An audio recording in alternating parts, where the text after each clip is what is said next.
And hello, and good morning, good afternoon, good evening, hello, good night, hello.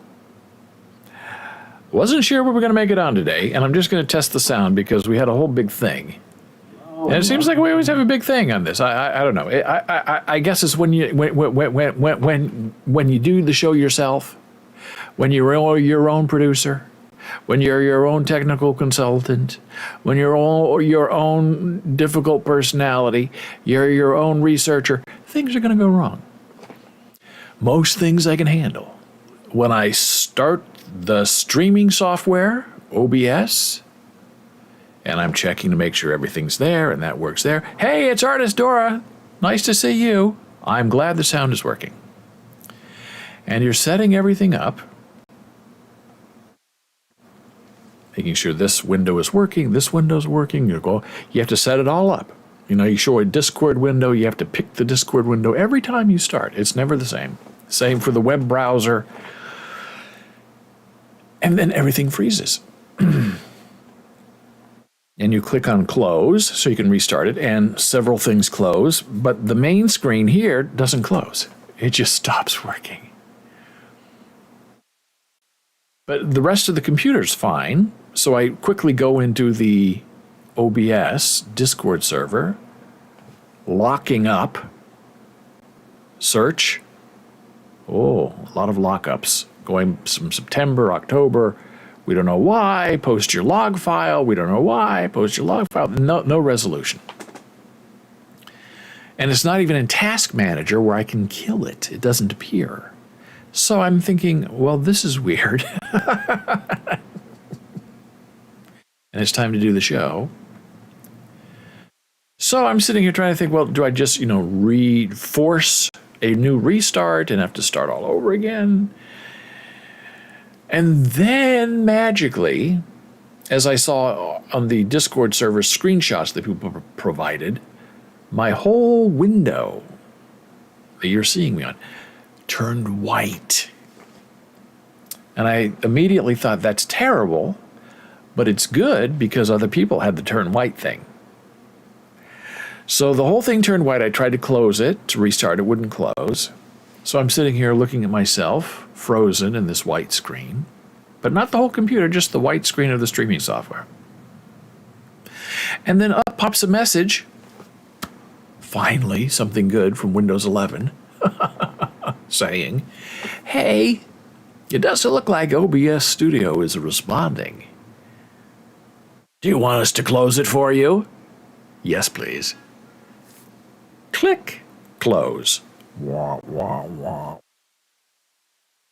Disappears.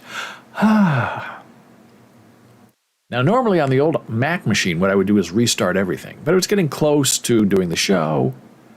I restart everything, that's a 10-minute delay. So I thought, what if I just restarted OBS and see if it freezes on me again? Because it's never frozen on me yet, until today. And then if it freezes again, then I don't know what to do. Or if I start the show and it freezes, which it seems to happen to some people, they're in midstream and everything just freezes, then that's what happens. But people are supposed to, on these Windows machines, let them run for, months, days, weeks, years without ever having to restart. I find that not to be true. I restart my computer every day right before the show. But not this time. This time I said, restart OBS, everything loaded. I didn't know if I had to redo my title and my description of the show, but it looked like it was okay. It wasn't the last time I streamed, so that kept, which I think is a technical term. And I checked where it froze. It froze when I went into the Discord app to show that to you. It didn't freeze. So I clicked on everything. No freeze. Almost as if everything was fine. Not very fine. But so far so good, as they say in the biz. And now we'll see what happens. So I hope you had a good long weekend. Lots of interesting things going on. Beautiful weather we're having here on the East Coast. That tends to happen after, you have these terrible hurricanes and thunderstorms, and then right after you have a few days of just breathtaking beauty and everything smells nice. It's all been washed by the gods and wind blown away from you. Although the hurricane and rain didn't seem to kill the lanternflies. They're still around. We don't like them. They jump on people. So a while back on this stream, we talked about the pronunciation of a Romanian director, something like that. And I was pronouncing it and mispronounced it and went to Google to check the proper pronunciation. And my pronunciation was the correct pronunciation. I pronounced it exactly how Google pronounced it. And some members of the stream said it's still wrong. And I said, how can Google be wrong? But we investigated it. Google's wrong. Now that was interesting because most people think, I'll research it on the internet, and if I find it and it's presented by Google as one of the first 1, 2, or 3 returns for my search, well, that's verified by Google. Google can't be wrong. And it's very hard to teach students, hey, don't rely on Google and don't rely on Wikipedia. Wikipedia is a hornet's nest of this symbiotic fury. It's edited by very few people. They're very territorial. You go in there, try to make a change on a page, even if it's accurate and right, and you're a disinterested party, 90% you're going to be reversed. They're going to reverse your edit because that's my page, not your page. So this community editing, wisdom of the crowdsourcing, not true. Not for Wikipedia. You can look that up. But the Google people think is infallible. And over the weekend, I discovered another instance where you just can't rely on the Google. And I'm going to show you why. So I was looking up the lyrics, the words for the song New York, New York. And it's the bop bop ba da ba song that they play after every Mets game, something like that. Sung by Frank Sinatra, world famous, start spreading the news, I'm leaving, meow meow, right? Okay, we all know the song. I'm not singing it. But this is the very first search result presented in 0.4 seconds from the Google for lyrics for New York, New York lyrics. Okay, that is the search. So this is all the song. It's all right. Yes, look. Yes, I want to wake up. It's all correct. Until you get down here. Songwriters, Leonard Bernstein, Adolph Green, and Betty Comden. Now, I've worked with Betty and Adolph before on Broadway.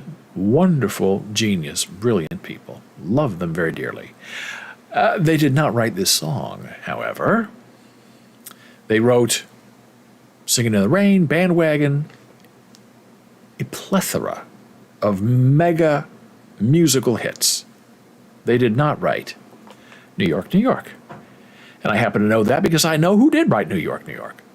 But this is what concerns me. Oh, it's from Music Match. It's from Google. And it's wrong. So if we go back and start our search again,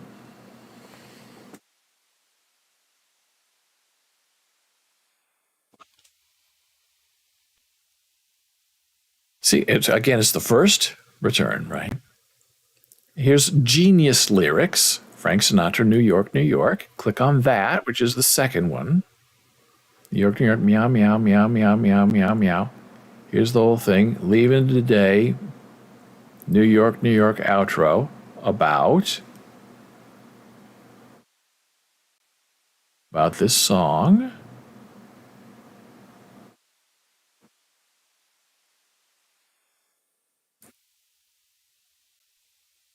Hey, there's Artist Doors. Speaking of songs, have you heard the new Ain't Nothing But a Hound Dog by Doja Cat? It's growing in me. It's either growing in you or on you, and I'm not sure I want to know which one. But when I first heard it, I did not like it at all. I will have to check that out. I've not heard the song. Now, this is making it very difficult to find what I'm looking for. Where are the credits? Read more. Here we go. Aha! Though Frank Sinatra recorded the song for his 1980 release trilogy Past, Present, Future, it was originally the theme song for the Martin Scorsese film of the same name, starring Liza Minnelli. Composed by John Kander with lyrics by Fred Ebb. It's a Kander and Ebb song. Everybody in New York knows that. There is a Google office in New York. I've been there. It's very beautiful. The Google didn't know that. And here we go. It is, however, not to be confused with the song New York, New York from the musical On the Town that happened to be composed by Leonard Bernstein, Betty Comden, and Adolph Green. So Genius Lyrics seems to know that, there might be an error in the Google, because this is not from On the Town. This is New York, New York from Kander and Ebb, attributed to Leonard Bernstein and Adolph Green. Now, as I wonder about this, how could this possibly happen? Who are these people? I'm reminded of an issue maybe a couple of years ago where a lot of these lyric companies were publishing their lyrics online to get people to click on them and go to their website. And the story goes, there were certain social companies, perhaps like a Google or a Bing or a Yahoo or something like that, that were copying and pasting the results, the lyrics from those websites and presenting them as their own lyric, as if they had created the results of the search on their own. And these lyric publishing companies would ask the big social media companies, search companies, would you please stop copying our content? Credit us, let the people come to our website and not your website. And it didn't go well. I think it went to court, the people were fighting. And so what a lot of these lyric companies did to prove, because the return companies, like the Google, would say, whoops, there's my Apple Watch is dinging at me. We'll have a review later. I probably should turn that off, but I'm in the middle of a thought. I'll do it in a minute. But these big companies would say, oh, no, we're not pulling it from your site. This is common knowledge, these songs. New York, New York, everybody knows that song. We just happen to have the lyrics on our own, and we're publishing them on our own. We're not getting it from your site. And these lyric publishing companies would say, yes, you are. You're stealing it from our site. And the return search companies would say, no, we're not.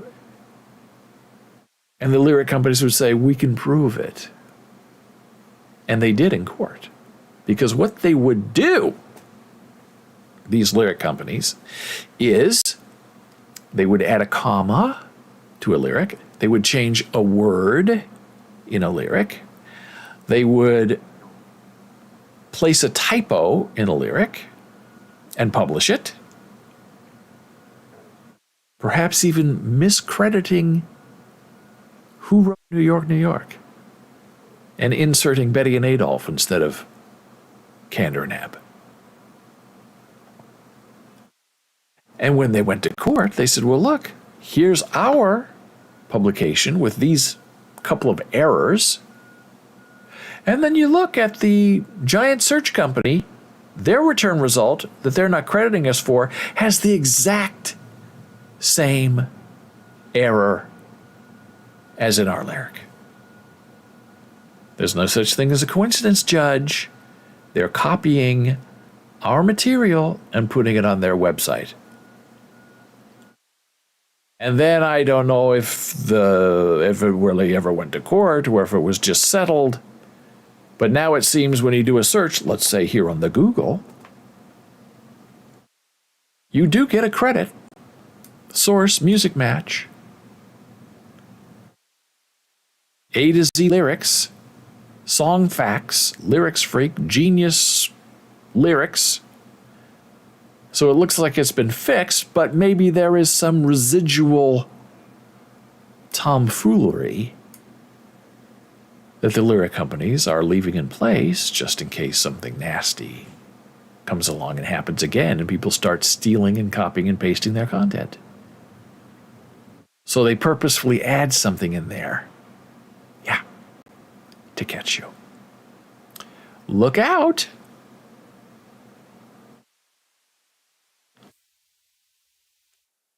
So here's another thing that's going on with the Twitter. I'm back with Twitter Blue, even though you really can't see it very well, can you?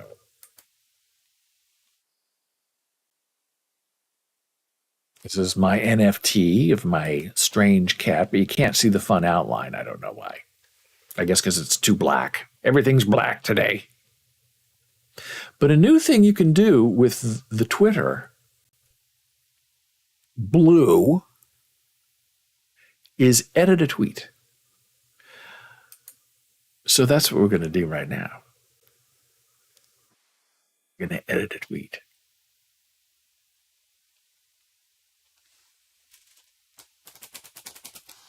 When the moon becomes you.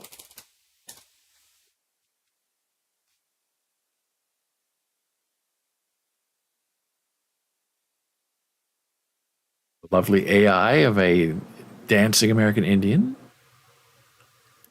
And we're going to tweet it. Meow. Boom. Sending tweet. Once it's published, here you go. You'll have 30 minutes to make any edits. Okay. So here, because I have Twitter Blue, I get 30 seconds or 20 seconds, whatever it is, to undo my tweet. And undo and edit is different. Undo is it doesn't get published. Oh, my phone is making all kinds of noise. Here we go. Put it in silent mode. Thank you.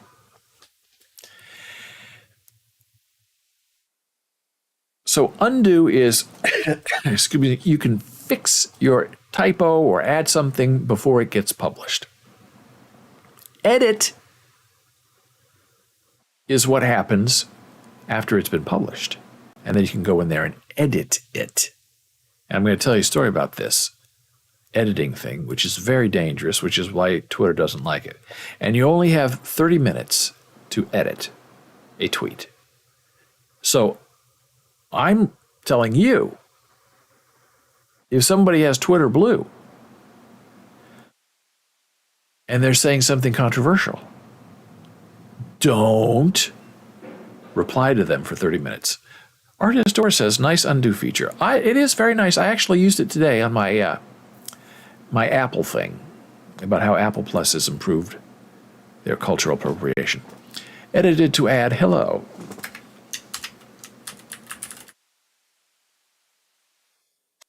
Hello from Boles.tv. Now streaming live and editing tweets with Twitter Blue. Yeah. Okay, so I edited it. Let's see if I can put that up. Okay, that's cool. And then we go down here, it goes update. Meow. Your tweet has been edited.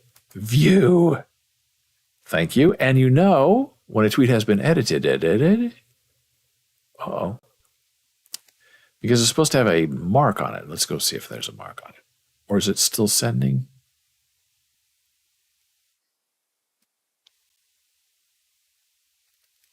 Here's how you know a tweet's been edited. This thing. A little pencil. It's not very obvious, so you might not even know. Now, can I edit this again a second time? Edit the tweet. Oh, okay. Cool. Edited a second time.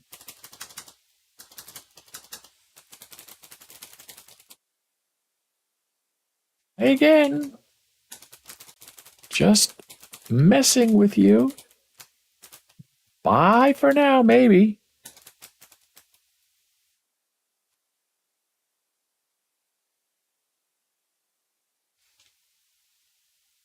Update.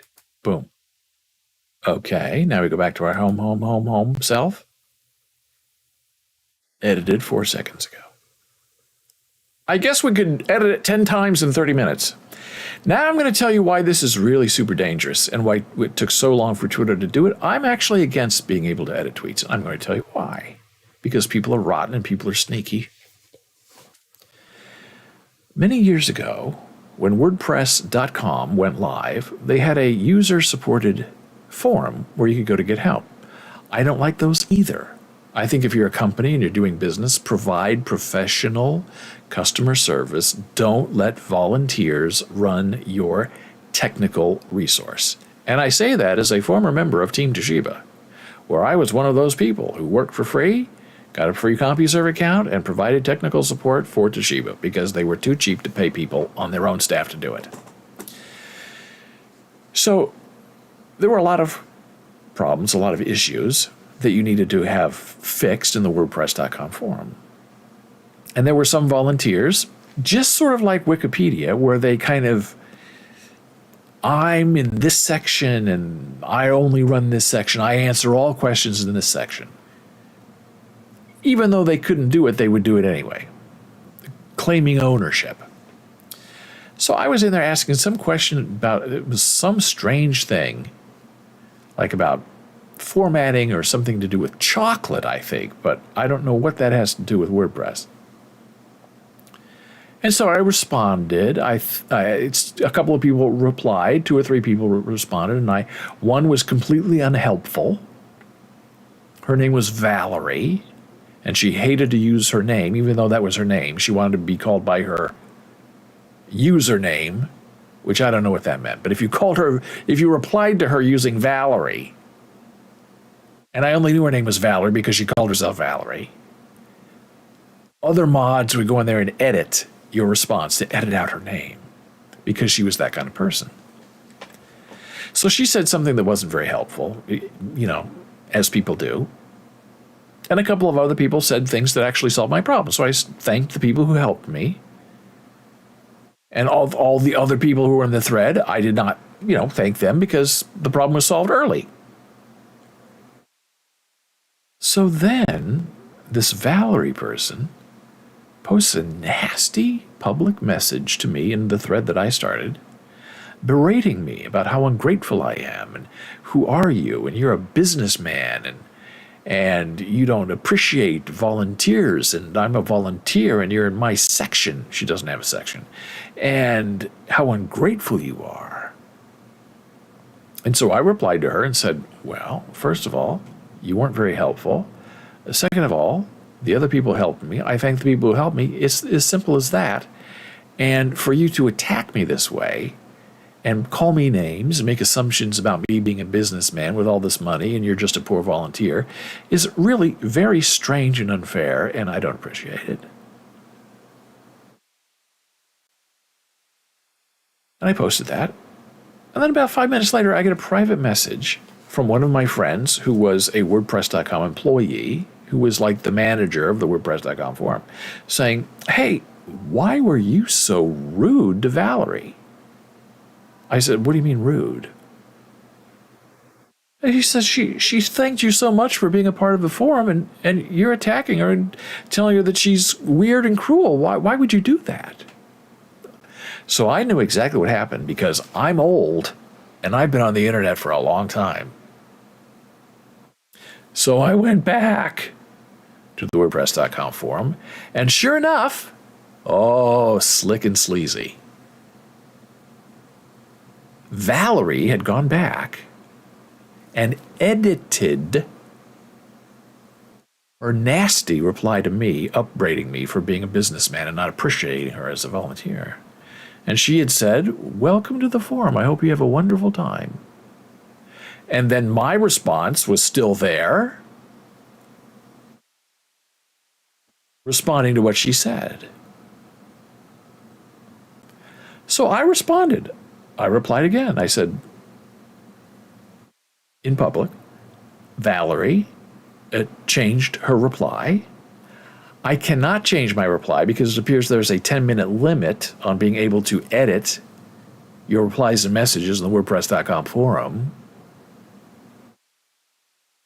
However, since I know exactly who Valerie is and what she is and how she behaves just by interacting with her for 10 seconds, I had a feeling she would do something like this.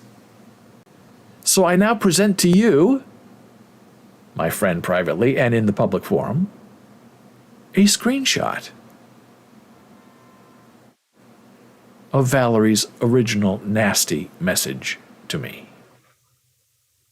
And I posted it, and people could see exactly what she said in the context of my reply to her. And I was much gentler on her than she was on me.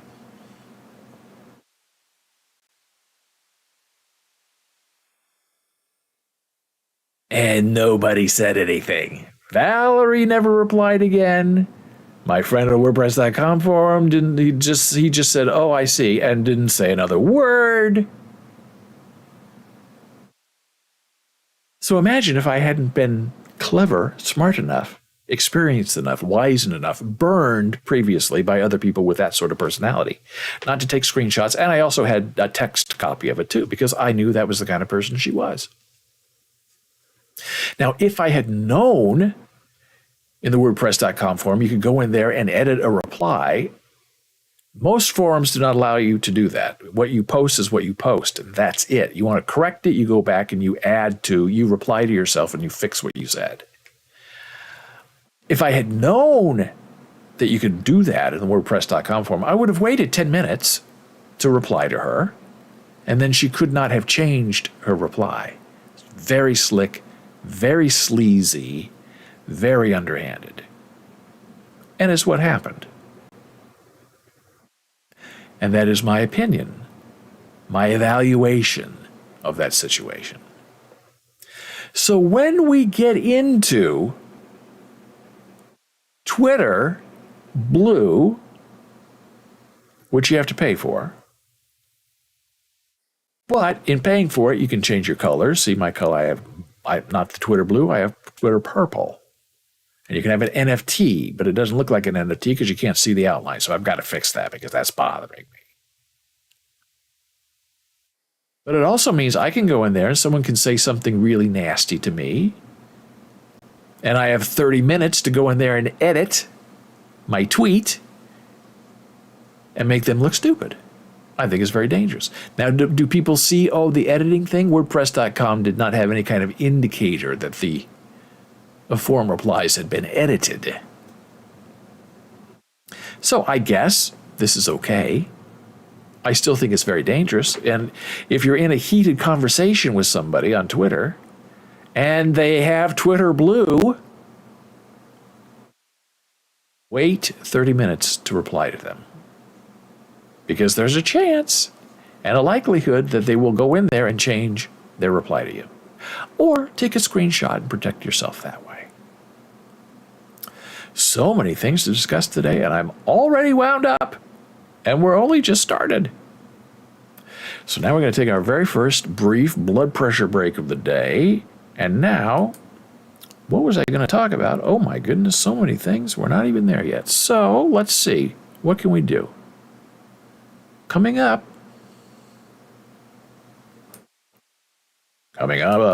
next, coming up. Why is this not letting me select this? Oh, I have to do this? No. Yes. Okay, coming up.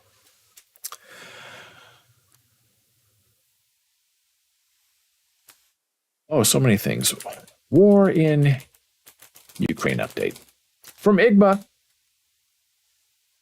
And from our old pal, Alexander, or Brother Karamazov.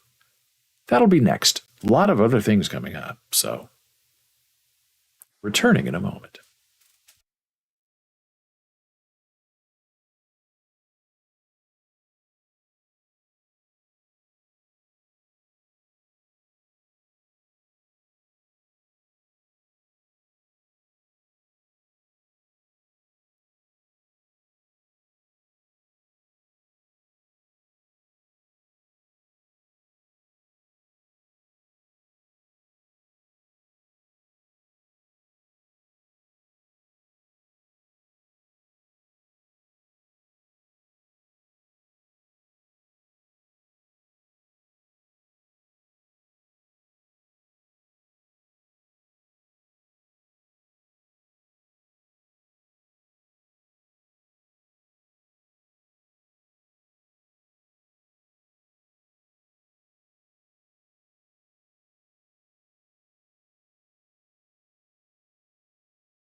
And we are back from break. I'm David Boles. This is Boles.tv, Monday through Friday, high noon Eastern. Well, I'm still recovering. And I still have all those screenshots from WordPress.com with our former not-so-friendly Valerie. Because she's the type who years later will try to still change history. I believe, as far as I understand it, she has washed her hands of WordPress.com. That is what I have heard through the grapevine. I do not attest to that publicly or in a court of law.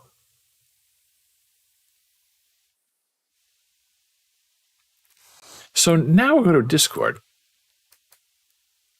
and get an update from our friend Alexander. I haven't heard from him for a week, and if I haven't heard from him for a week, you haven't heard from him for a week. He didn't send any photographs this time. This time it's all him. And he starts slow and then he gains speed, as you'll see. It's a fascinating update from yesterday. Good evening, my friend. He's 7 hours ahead of us, so 3 o'clock my time is 10 p.m. his time. Sorry I don't write often. It's difficult now, a lot of work. Today, 5 missiles flew over my city. Right? We heard that on television, right? The bridge was blown up to Crimea. Putin retaliates by bombing civilians. That's what he's talking about. Some other guys I know died, and I have had to make a living at home to provide for my family. I'm not sorry. Don't think about it. It's just that there are times when you burn out. There are many things you don't see on the news. The tears of a mother who buried her son 2 months ago, but every day she goes to his cemetery. The guys you come to see, hug them, take pictures, and then you find out that out of 10, only 2 survived. All this slowly eats you up from the inside. You smile, you work, you live, but you realize that this is not you. This is another person who can cry when a child hands a soldier a comforter, and at the same time you take each death differently. Yes, the pain, loss, and emptiness inside. But after one day, you go back to what is necessary. My people are literally like bees. When a hornet arrives, it easily bites into the body of a bee. But they, the other bees, bravely cover the hornet with their bodies, raising the temperature, and the hornet then dies. The bees understand that some of them will die, but they have no thought of flying away and leaving their home. The hive. I had a breakthrough. Today I go to Kherson direction in the days when Russia strikes, and most likely they will try to attack. I understand that every trip can be the last, but I am far from a daredevil. I admit I am scared. I am not a hero, because there are many people like me. And even those people who, with a small salary, unite to buy something soldiers for me, the big heroes. We are just those who have not fled abroad and stayed to defend their homes. And we are the bees.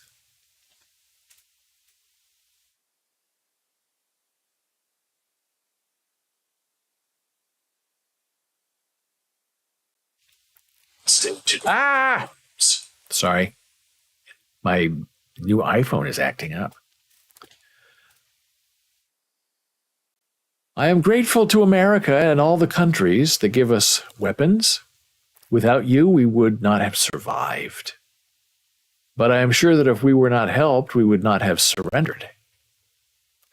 Today I was picking up guys who came home for 7 days. Imagine, this is the 4th time I've seen a father and a son fighting together. He is 21 years old and his father is 50. These are the real heroes. We are on our way. Good night, my friend.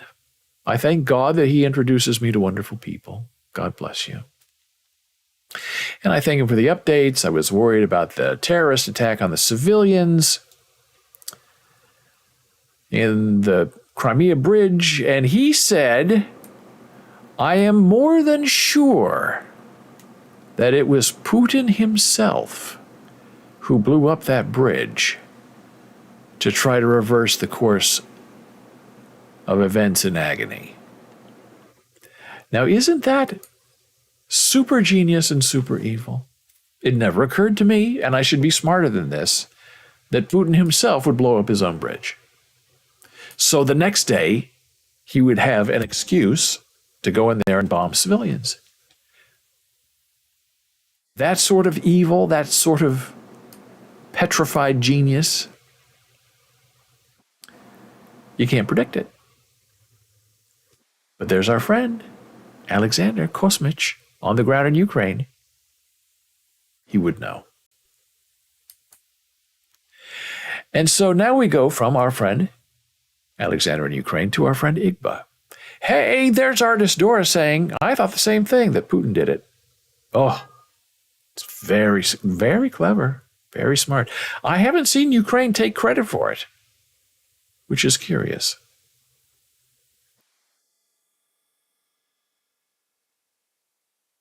Excuse me. So our friend Igba, who is Russian and who fled Russia for the second time, living abroad now, looking for money, trying to sell his NFT art so he can provide for his family. So someone on Twitter this morning asked, so this one is a bit personal. It's based on responses from my last meme. For whatever it's worth, I've always been in a relationship. It just always happens. I don't know the single life. Out of my own nosy curiosity, how's everyone else's experience if you feel like sharing?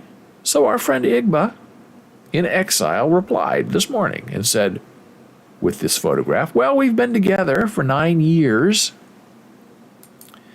It was recently our anniversary of getting married. I did not know he was married. But we haven't celebrated it yet because we moved. I didn't know that he ran with his wife. I didn't know he had a wife. I've seen some photographs of her, this beautiful woman, on his Instagram. I thought girlfriend. There was a girlfriend vibe, but those were old photographs. So I guess they got married. Congratulations to Igba. I hope you can celebrate somewhere, somehow, safely. I don't even know her name. But I like and I appreciate that beautiful, beautiful image. And the king replies, congratulations, wishing you a lifetime of happiness. I understand the situation is tough. Thank you so much, Igba says.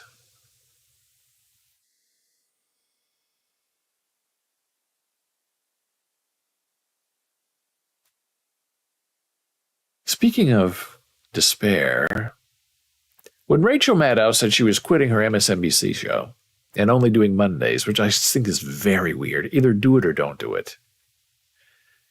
Her replacement, her hand-picked replacement, is Alex Wagner, and she's losing a lot of viewers. And I have watched the Alex Wagner show. And this IndieWire waited 8 weeks to say anything about what was going on. And they're going to give her another 8 weeks before I guess they really tear her up. But in her first week, she did an interview with Gavin Newsom, the governor of California. And she was so hyper and fangirling on Gavin Newsom, if that's sexist, slobbering all over the guy, jumping up and down like a little puppy dog. It was weird. I mean, Rachel Maddow would never do that. I mean, she gets excited, she interviews people, but she doesn't get so profoundly overworked and excited and trying to kid around with Gavin and make it. It was just an embarrassment. And I know Alex Wagner's work. That's why I was kind of excited she was going to, take over for Rachel. But the seriousness is missing from her show. And it's funny when you say, Alexa, should be careful, Alexa's listening. When I say that name, please play the latest episode of the Alex Wagner Tonight or whatever it is. Yeah, Alex Wagner Tonight. It's so funny because Alexa repeats it back to you and says, now playing the latest episode of Alex Wagner Tonight from Amazon Prime. So, you know that Amazon has trained Alexa to correctly pronounce Wagner because it's really people tell Alexa to play music. But not AI smart enough to think, okay, wrong Wagner. It's not Alex Wagner, it's Alex Wagner. And this, I'll put this link to this article. It just really eviscerates. Alex. Alex Wagner is shed. Hey, it's Donna. Hello, Donna. Nice to see you. Thank you for saying hello. Yes, Wagner has shed nearly 1/3 of Maddow's audience and roughly half the nightly demo number. Before announcing her intentions to step away, Maddow had been dangerously close to league leader Sean Hannity's Fox News Channel program. These days, no one at Fox is nervous. And even the other replacements. I think Rachel announced in May she was leaving, and then there were people filling in until August when Alex took over, and the people who took over from Rachel had lower ratings than Alex does. So that's devastating in many horrible ways. But not as devastating as this. I read this yesterday and was so upset. Oh, boy. Oh, Dora's leaving. Good luck, Dora. Thanks. Hope you have a good time fixing your emergency, if there is such a thing. But the fact that they need you is superhero time. Good luck and be well. And I talked to Jen about this, and her response was reflective and interesting. Wendy's offers a man with Down syndrome his job back after sister alleges his manager fired him for not being able to perform the duties of a normal person's job. It's just so outrageous, it's hard to read. A Wendy's in North Carolina fired a man with Down syndrome who had worked there for 20 years. 20 years working there just fine, and now suddenly overnight, he's incompetent and can't be trusted. According to his sister, a manager said the man was fired because he was unable to perform duties of a normal person's job. Now, that right there is a violation. When you're talking about people with disability, you never use the word normal, because what is normal? There is no normal. You use the word average. Duties of an average person's job. The average person compared to a disabled person. Not normal. The sister updated her Facebook post to say Wendy's offered his job back after the explosion, the outrage, but he's not returning to Wendy's.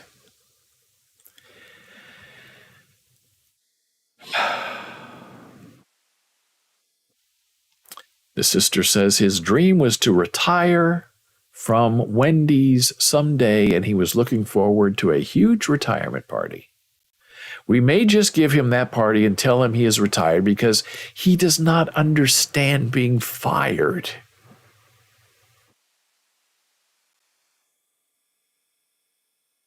So for 20 years, he goes, he does his job, he makes friends with people, he's appreciated, he gets paid, he earns some money, and then he's told he's fired. And because he has Down syndrome, he doesn't understand what that means.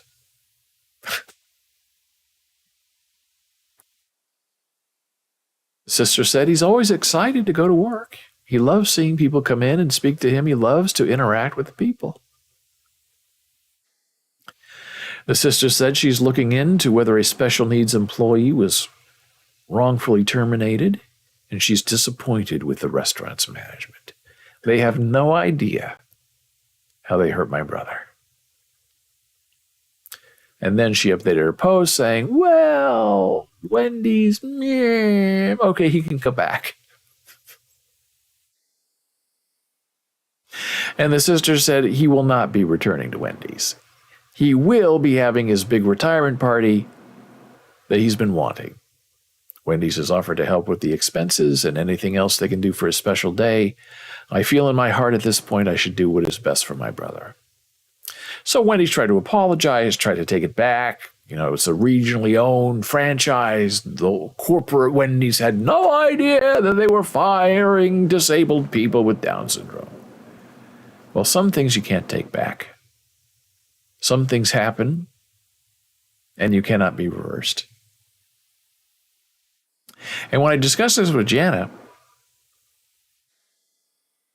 whose day job is finding jobs for disabled people for the state of New York. And she said, one person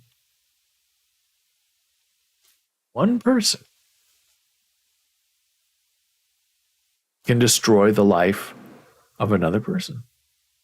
So easily, too easily. This manager decided this person had been working there for 20 years, person with Down syndrome, suddenly, overnight, no longer good enough. Out, can't do the job. You're not normal. So you don't work here anymore.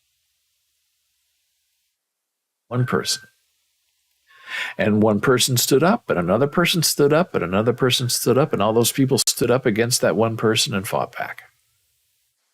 But you see this a lot in real life, in business, in school, where one person can affect the future and the happiness of other people. And they do it with malice and forethought.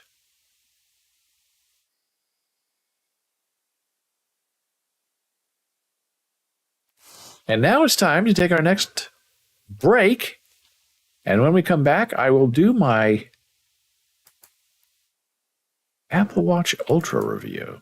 Oh, sure.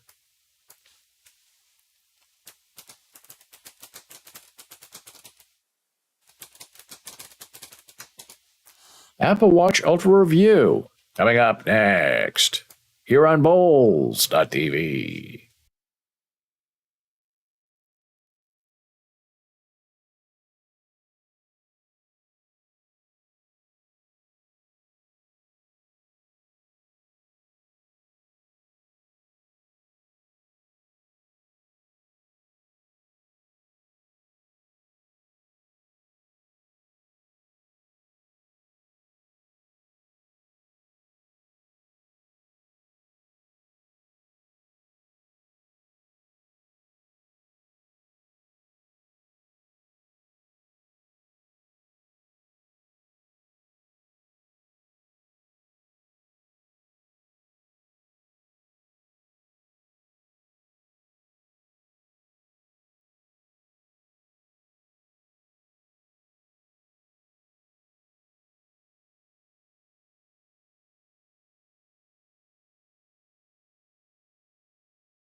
And hey, we're back from break.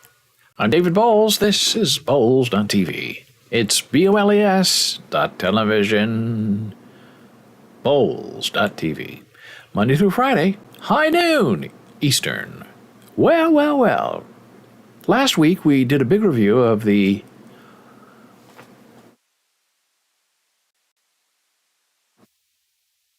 iPhone Pro 14 Max Pro. That's not it. iPhone 14 Pro Max. Long review, had a lot of fun. Delivered the day they said it was going to be arriving, which was fabulous. We also, as part of the bundle, the upgrade bundle, ordered Apple Watches, especially the new Ultra. And we had Apple Watch was maybe 3-4 years old, and it was performing fine, but didn't have blood oxygen. The battery was not great, so Verizon made us an offer we could not refuse. So we upgraded. And the delivery date for our Apple Watch Ultra was November 11. 2 months! But we said, okay, we have to wait, we wait. And then we get a shipping notice last week saying, hey, your Apple Watch Ultra, well, it just happens to be arriving tomorrow. What? Tomorrow? Friday? Huh? How is it possible? Maybe it was Saturday. What? I think it was Saturday. No, it was Friday. I don't remember. Friday. I don't remember. And here it is. And yes, my friends, it's massive. This is the old watch it replaced.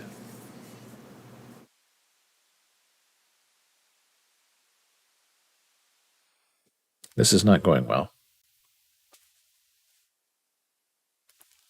This is what the watch it replaced. So it's big. And it's 49 millimeters. This is 47. Big, bright, long life battery. They say battery can last 3 days. I don't think 3 days. But this one, with exercising and moving and walking and I'd have to charge this battery 3 times a day. Charge it when I take my shower, because I would wear it at night so I could track my sleep. Charge it in the afternoon. This one, I charge it when I go in the shower and then I put it right back on. Has an alarm. Absolutely fantastic piece of mechanicalism. And I feel that I live my life through my watch more than I do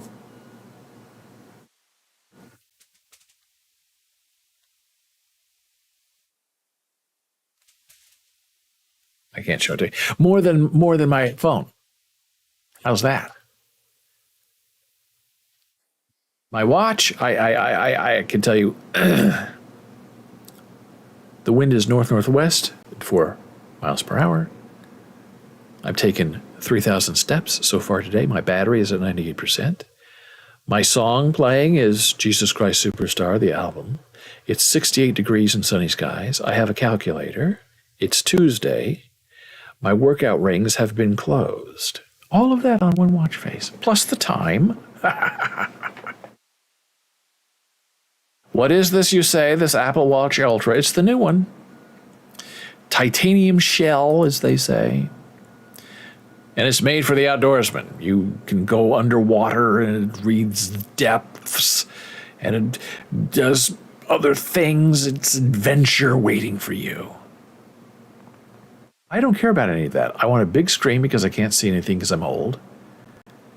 And I want a battery that lasts all day. That's what I have now. I'm delighted with it. And it's very orange. You can get a different strap, but it has this orange thing, and then the other side is a big orange button. Some people are already dyeing the color of the button back to, they're erasing it or dyeing it. I don't know what they're doing, but they don't like the great big orange button.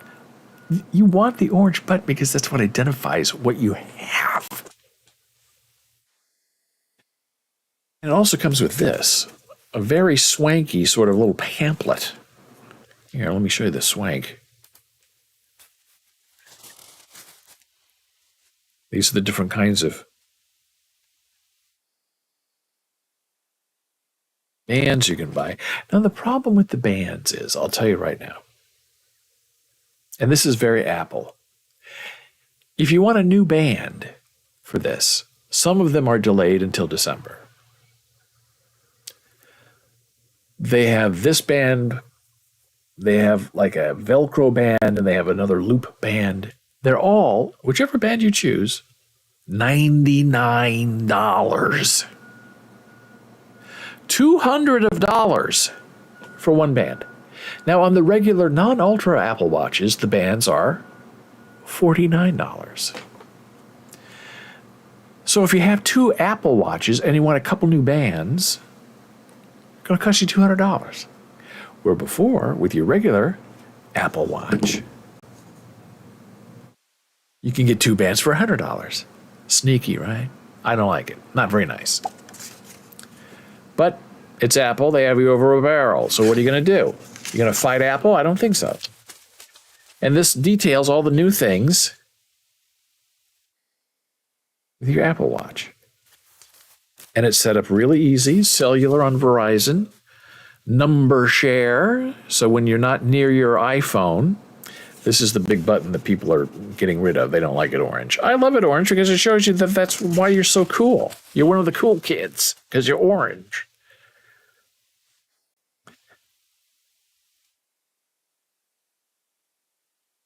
And that is like the main watch face that I showed you that you can make into something more interesting. So this is a little pamphlet. Comes with your watch. Now back to the poopik, as they say. So it's built tough to build the ultimate sports watch. We crafted every element with painstaking attention to detail for unparalleled performance. Paralleled performance would be a problem. Not good enough. Unparalleled performance. Well, that's the Apple Ultra Watch. Titanium strikes the perfect balance between weight, ruggedness, and corrosion resistance. The new case design rises up to surround the flat sapphire crystal and protect it from edge impacts. The digital crown is larger, and the side button is raised from the case, making them easier to use while you're wearing gloves.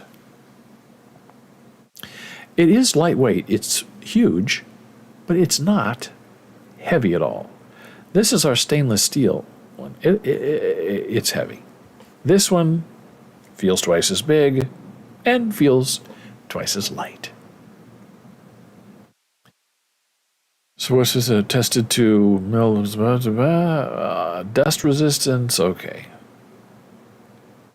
The biggest and brightest Apple Watch display, the always-on Retina display, is 2,000 nits peak and twice as bright as any other Apple Watch. I think that's true. And that's good when you're out in the sun because you need to see it. The bigger display provides more room for workout metrics. I used it this morning. Tweeted about it. Check it out. And detail-packed watch faces.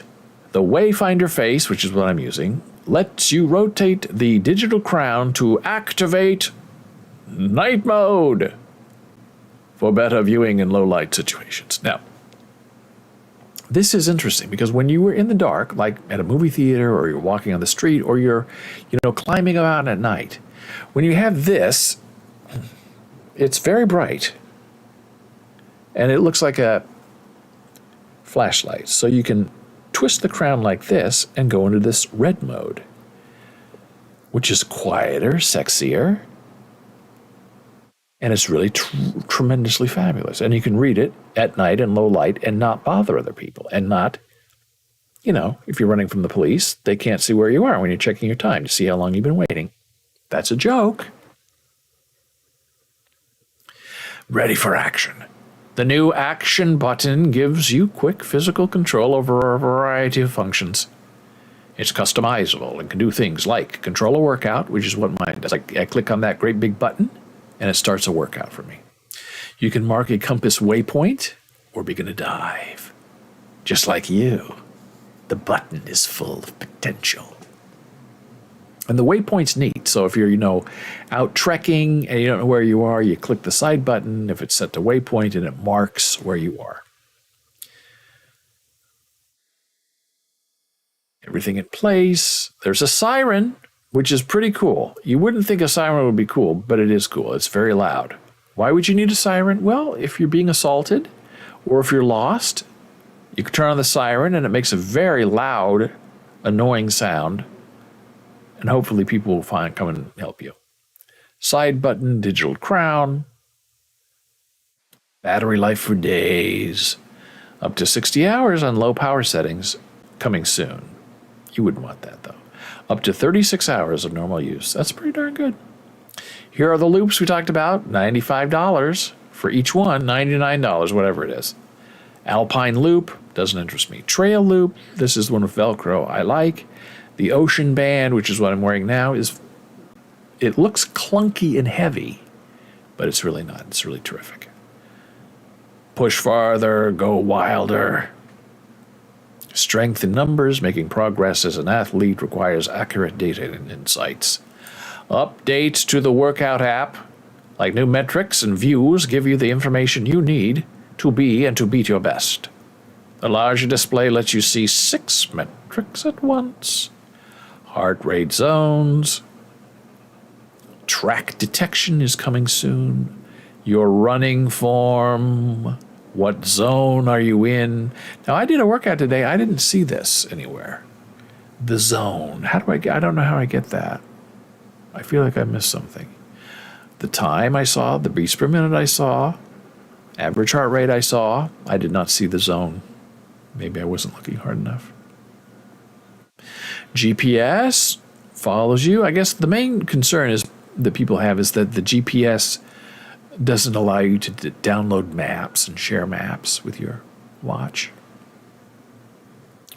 The trail loop, comfort in the long run, designed to be light, thin, and flexible. It features a fuss-free loop closure, Velcro, for quick adjustments during workouts. Extra stretch built into the webbing makes it easy to cinch for the optimal fit.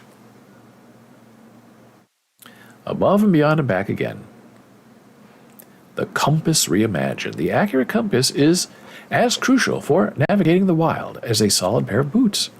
The redesigned Compass app delivers all new views and functionality that take wrist-driven orienting to new heights. Looks interesting to me. There's the action button marking a waypoint. You can also mark where you parked your car. Yeah, it's neat. You click the button and when you're done shopping, it'll walk you back to your car. The 80 decibel siren. It works good when it's hot and cold. The Alpine loop. Groundbreaking into the sea below. This is not ready yet. There's a dive app that is coming. I don't know why it's not released. We don't really go diving, so it's not that big a deal to us.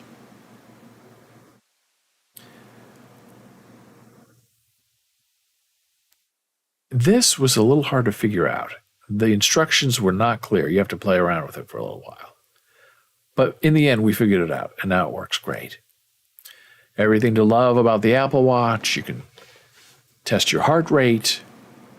It tracks your sleep. Crash detection. Fall detection. Emergency SOS. Cellular, you can call and text. You can stream music. Apple Pay, Maps, Siri. It's terrific. Apple Fitness. I did a workout this morning. It was very challenging. And I saw it all on my wrist. Which Apple Watch is right for you? Series 8, SE, Ultra. It's expensive though, 800 smackers. So that is my Apple Watch ultra cool, ultra necessary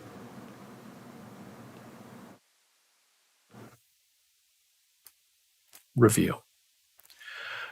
Hey, this is very interesting to me. If you care about security, wild story over the weekend. Someone is pretending to be me. And this is the story of a guy who said on September 14, I got an email from someone that seemed like a scam, but it turned out to be quite real. Full text. Hey, Connor, a few days ago, this person named Maris found me on GitHub and reached out to be a senior software engineer where my priorities would be communicating with clients. I thought it was strange since I'm a college junior, but I have a hard time landing a job. This is what he was doing. This guy was contracting positions, pretends to be a real developer with experience matching that position, and wants me to interview as that real developer. In this case, this scammer found a contracting position and decided to become you. He set up a fake email similar to yours, and I just want to let you know. So this is the new scam that's going on. So this guy says, I was about to throw this in the trash can, but there was a Word document attached. So I previewed the document, and it was scary. It was a document intended for someone to have a cheat sheet for an interview on how to pretend to be me. Subset of my personal information, my education, my employment, my certifications, a fake cover letter, fake email addresses. The more I read this document, the more creepy it felt. Someone went to the effort to exact tons of information. So here's where it gets really weird.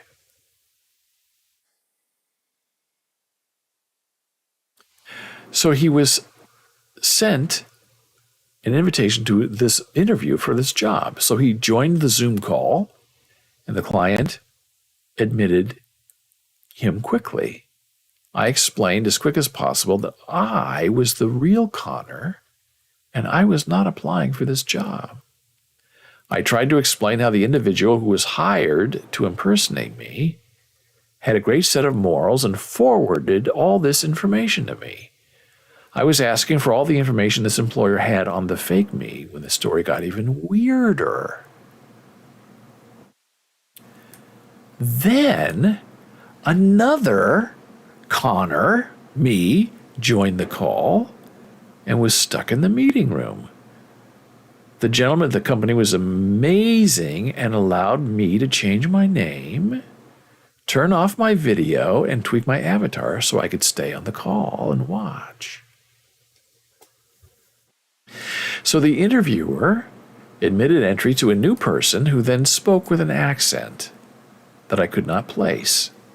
The interviewer kicked off the interview and asked this individual to explain a bit about himself. And for the next 2 minutes, the imposter proceeded to read the same document that I was leaked, saying things word for word, as well as saying his name was mine, Connor. This different person was hired to impersonate me, and the one who reached out to tell me this was going on. My guess is the original person declined, and this just got passed on to another person.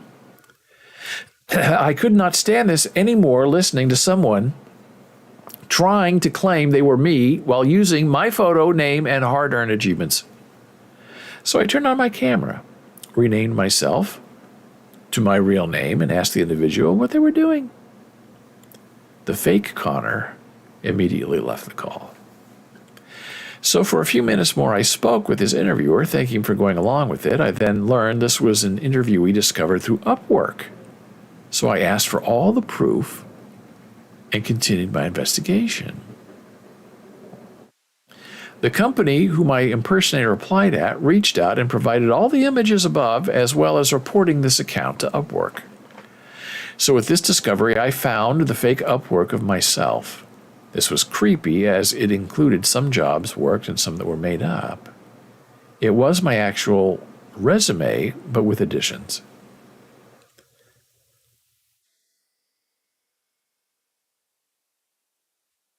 The next part of this post is all in thanks to the individual who passed on the details to me because it only gets crazier.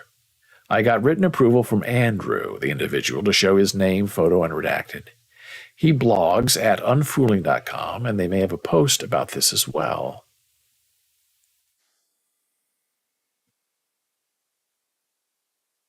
So it goes on. So it seems this new scam is for these scammers to pretend to be other people. And we've talked about this on this live stream.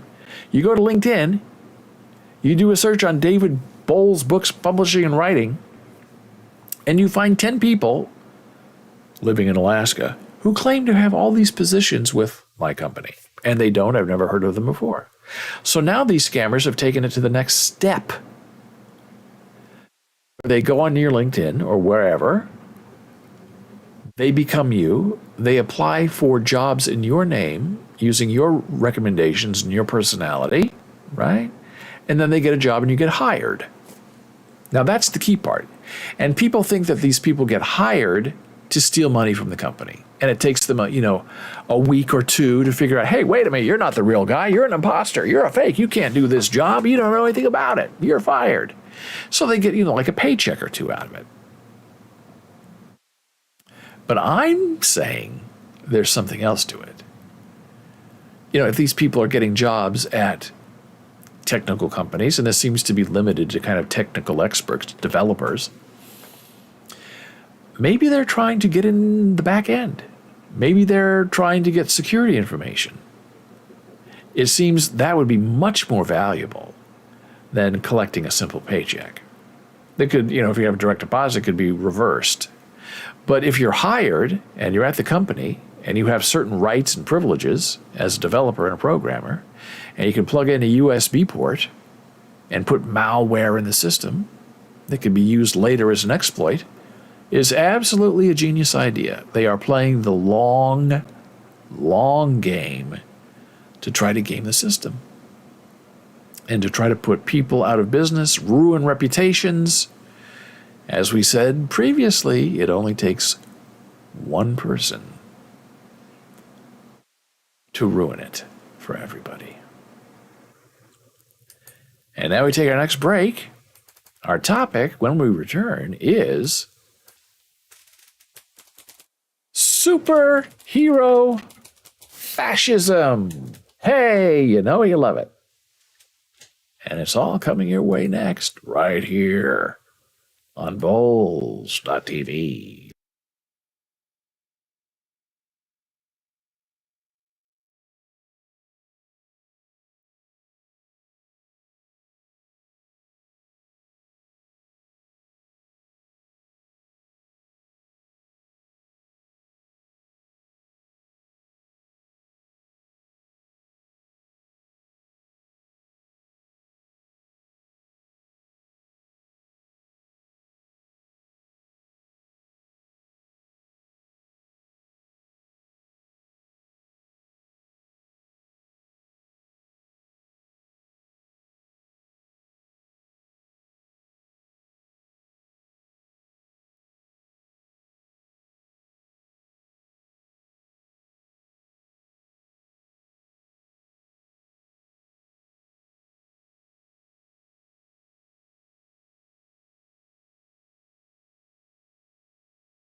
Hey, and we are back here on Boles.tv.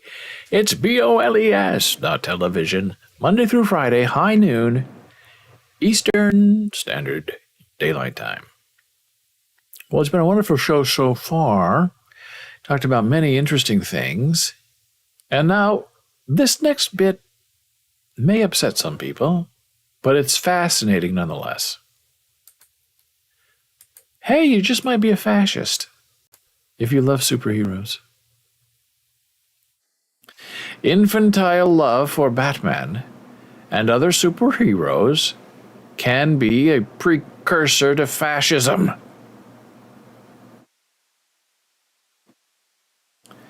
One of the world's most admired comic creators expressed his concern at the crowds queuing up to watch superhero movies in recent years, saying such urges can be a precursor to fascism, and pointing out the correlation with Donald Trump's election.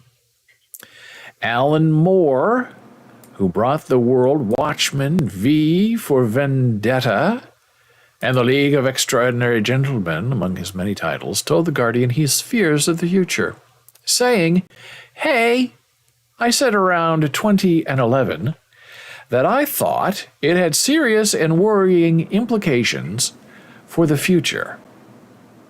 If millions of adults were queuing up to see Batman movies, because that kind of infantilization, that urge towards simpler times, simpler realities, that can very often be a precursor to fascism." And he pointed out the time Donald Trump's election in 2016 coincided with superhero movies moving to the top of the worldwide box office. The Avengers, Marvel. And Batman is interesting because he's just a regular guy, right? He's not born of anything. He doesn't have superpowers. He's just a big dumb guy who lives in a dungeon, had wealthy parents, and he puts on a suit that protects him. That's why Batman versus Superman would never work. Because all Superman has to do to beat Batman is to punch him one time in the groin with all of his superpower, and the man's dead. He'll never get up from it. So Batman is the everyday vigilante. And it used to be, oh, Batman never kills anybody. He just goes out and protects Gotham. Well, I'm not so sure about that. Moore also said to the Guardian newspaper, hundreds of thousands of adults are lining up to see characters and situations that had been created to entertain 12-year-old boys. And it was always boys 50 years ago. I didn't really think that superheroes were for adults. I think that this was a misunderstanding which happened in the 1980s, to which I must put up my hand for a considerable share of the blame, though it was not intentional. When things like Watchmen were first appearing, there were an awful lot of headlines saying, "Oh, comic books, they've grown up." I tend to think that no, comics had not grown up. There were a few titles that were more adult than people were used to, but the majority of comic titles were pretty much the same as they'd ever been. It wasn't comics growing up. I think it was more comics meeting the emotional age of the audience coming the other way. In other words, people growing down. People regressing. Interesting.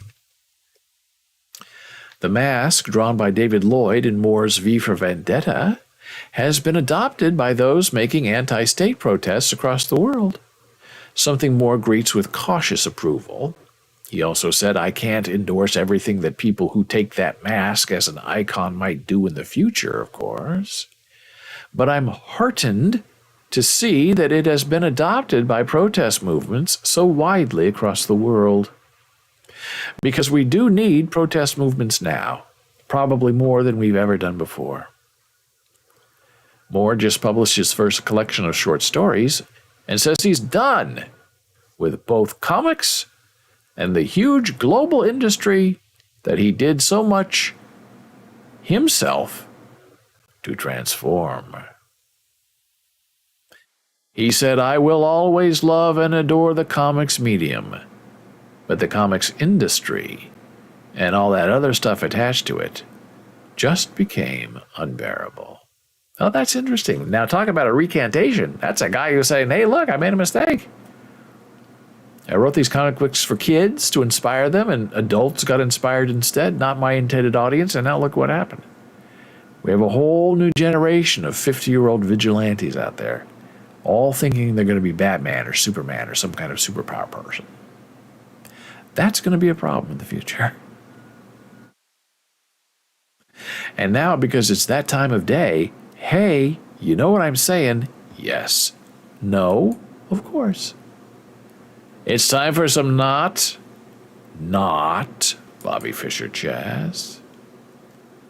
And this is the point in the program where I try to fix a few chess puzzles.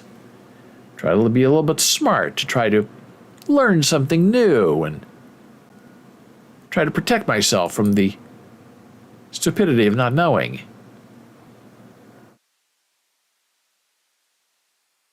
And so, as ever, we always start unchessable. We're still on the same chapter, revealing a check, creating a double check. Now, lately, some of the moves I make, I think are just fine. What do I know? But the computer tells me, no. Not you. Do it this way, not your way. So we'll see what happens. I'll be on a thermometer, a timed thermometer, so I am playing white.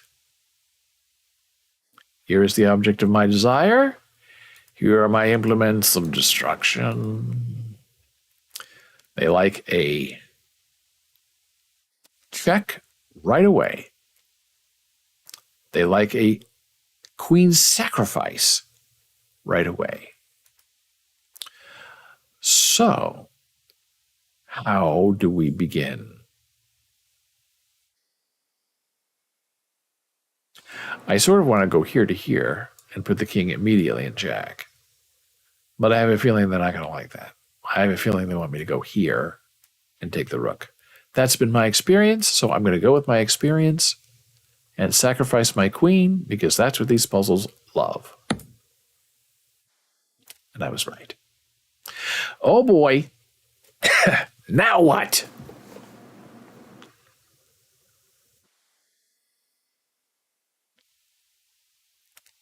Well, this seems clear now. Rook takes bishop, puts the king in check-o. And then the king is going to have to move here. And then I have this there. Could be interesting. Would be problematic. But I know that's the move.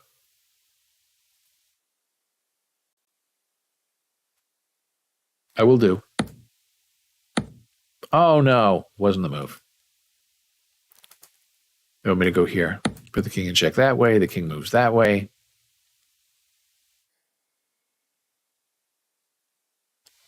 Interesting. And so it's a double bishop check and mate.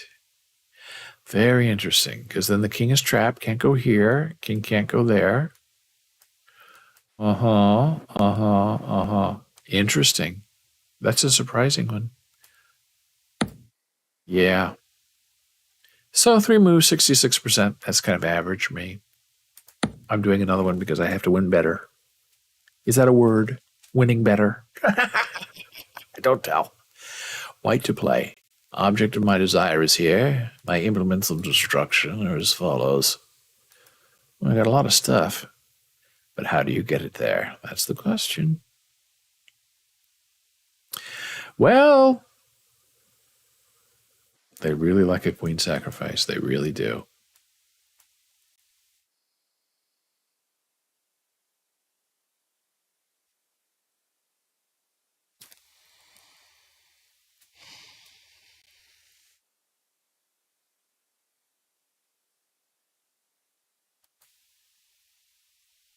You could go here.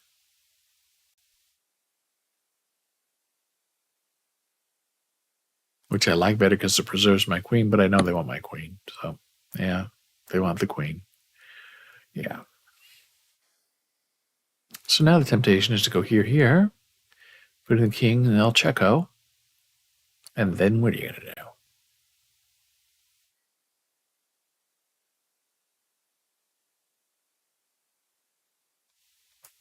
Then what are you going to do? I'll just do it. It has to be right. Oh, no, it was wrong. Here, then the king, because the rook is protected by the pawn, so the king moves there. And then I believe this might be a pawn move. Whoops, don't do it yet. A pawn move. Then the king is in check this way, and the king is trapped by the rook. Oh, that's a good puzzle. I failed it. If I don't get 100%, that's a fail. To me. Oh, you're supposed to be learning.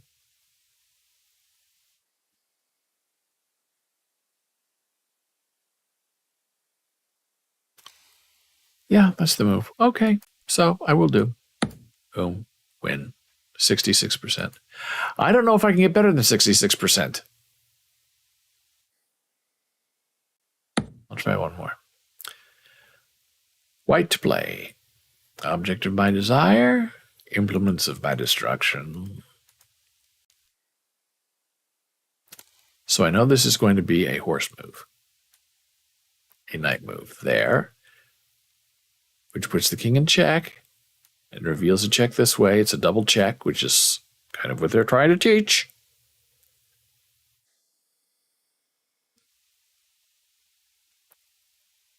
I also have that, which is very interesting as well. But there's no protection. So I know it's a knight move. I've been working on my knight moves.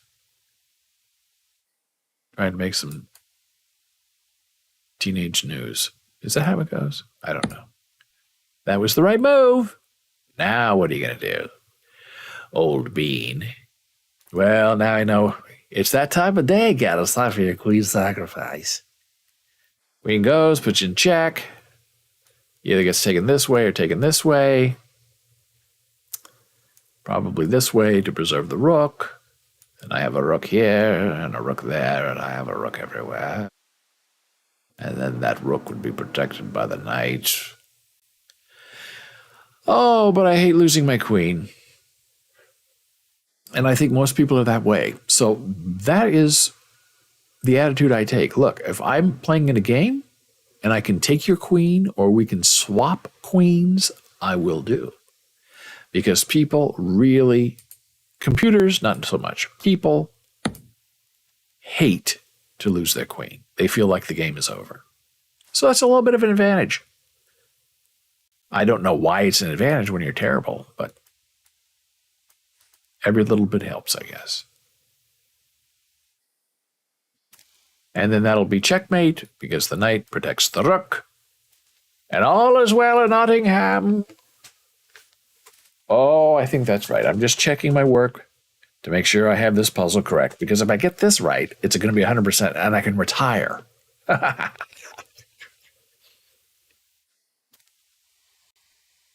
Oh, goodness. It shouldn't be this hard. I'm telling you offline when I play by myself, when I play chess by myself, I'm really very good. Here with you, not always so great, but that was acceptable. Done. Now let's take a look at the puzzle of the day. Is today October 5th? No, that's an old puzzle. This is not October 5th, is it?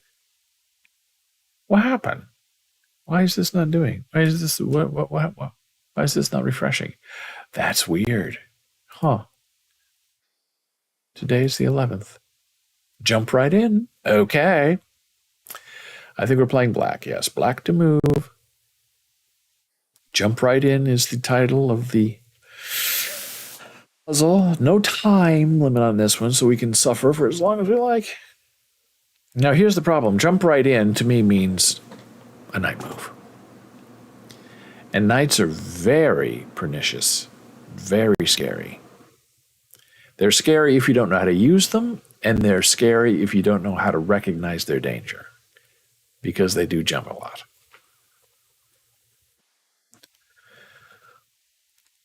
And it looks like I only have one. But the other side has one too. So let's see here. What is possible? There to there. That would be safe because the queen won't take, because my queen is protecting.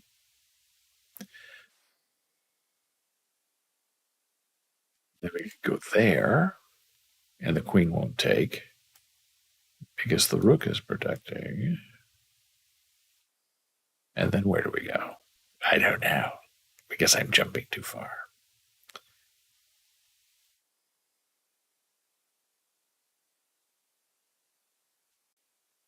Well, let's just make the first move and see if it's right. Oh, my whole plan went out the window. Now we'll go the other way. See, that's my big problem. I go the wrong way with my knight almost every time. And I'm not sure why. I need to analyze myself. So that's one jump.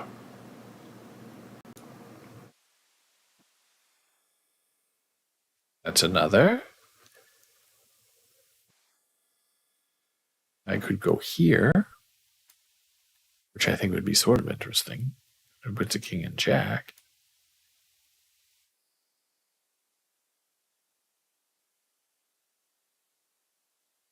Because the rest of these knight moves are not very interesting.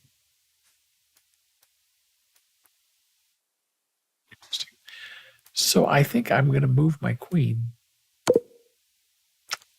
Not the right move. You're supposed to be jumping, you fool.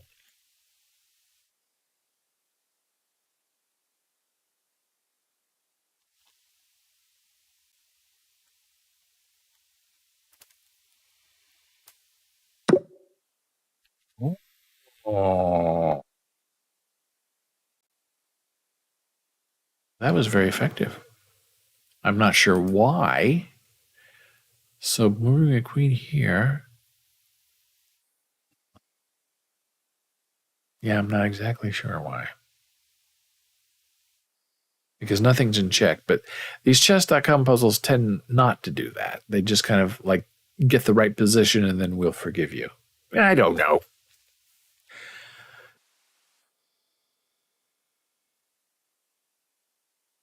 I guess then because my next move would be here.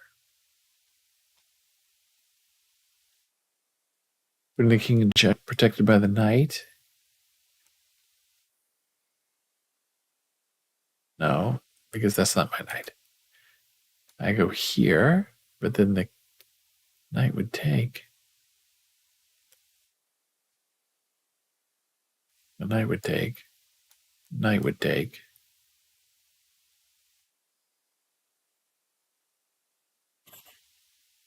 Don't question the win, as they say. Hey, wonderful show today. I thank you for being here. If you have any questions or concerns, you know where to find me. In email, it's david@boles.tv. On Twitter, and we were on Twitter today doing lots of fun things together. It's @DavidBoles, and you can also super follow me for insider secrets. On Facebook, it's BOLES. Instagram is Boles Books.